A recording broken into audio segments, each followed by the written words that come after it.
चलिए 7.2 का question number 2 करते हैं।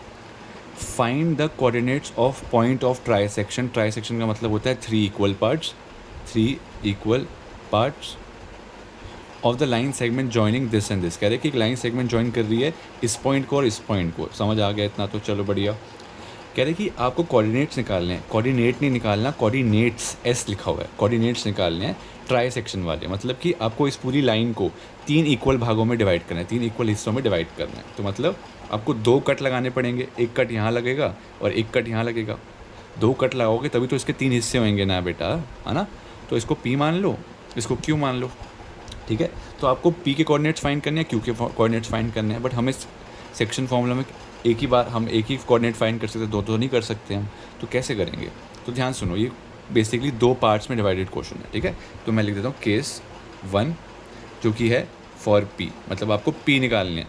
P के लिए हम कर रहे हैं, P के कोऑर्डिनेट्स फाइंड करने के लिए कर रहे हैं। तो आप क्या करेंगे, A लिखेंगे, B लिखेंगे, यहाँ पर लिख देता हूँ मैं P। और अभी के लिए आप Q को भूल जाओ, ठीक है। Q को आप इग्नोर मारो, जैसे आपकी दोस्त आपको इग्नोर मारती है, ठीक है। देखो P से जस्ट पहले देखो, ये एक टुकड़ा है, ये दूसरा टुकड़ा है, ये तीसरा टुकड़ा है, 3 टुकड़े दिख रहे हैं।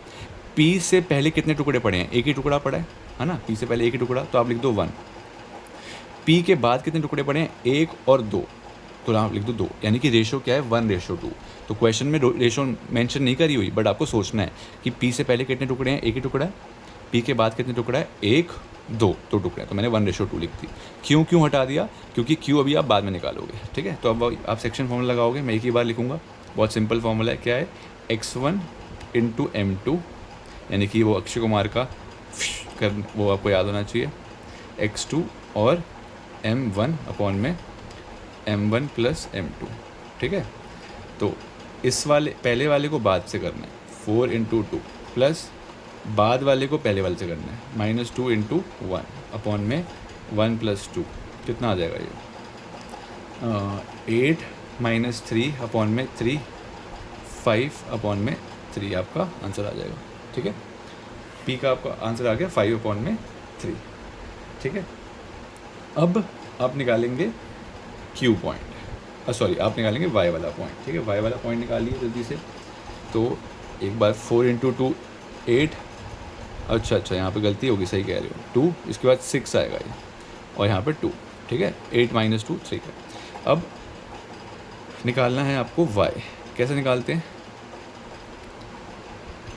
पहले वाले को बाद वाले से, -1 को 2 से, प्लस -3 को 1 से, -3 को 1 से अपॉन में 1 प्लस 2। तो आंसर आ गया नीचे 3, यहाँ -2 -3, माइनस प्लस होता है बट नेगेटिव का साइन रहता है, तो ये आ गया। मस्त। अब चलते हैं किसको निकालने के लिए? अपने Q भाई को निकालने के लिए। तो A लिखो, B लिखो, Q लिखो। अब जल्दी से Q की रेशो फाइंड करके देखो, जल्दी से। 10 सेकेंड्स हैं, जल्दी से Q की रेशो बताइए, क्या रेशो होगी? आई होप निकाल ली होगी आपने। तो देखो Q के बाद कितने पार्ट्स हैं? एक ही पार्ट है, तो मैंने लिख दिया एक ही पार्ट। और Q के पहले कितने हैं? 1 और 2, तो यानी कि रेशो क्या आएगी? 2:1। तो x निकालेंगे, पहले वाले को बाद से करना है, 4 को 1 से किया, प्लस बाद वाले को पहले से करना है, यानी कि -2 को 2 से किया, अपॉन में 3 आ जाएगा, 1 प्लस 2, आंसर आ जाएगा 4 - 4 अपॉन में 3, यानी कि 0, ठीक है।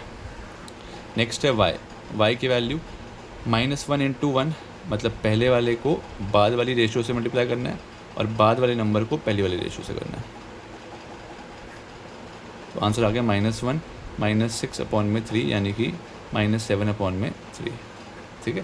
तो यानी कि P के कोऑर्डिनेट्स क्या आ रहे हैं? P के कोऑर्डिनेट्स क्या आ गए हैं? P के कोऑर्डिनेट्स आ गए हमारे 2, -5/3।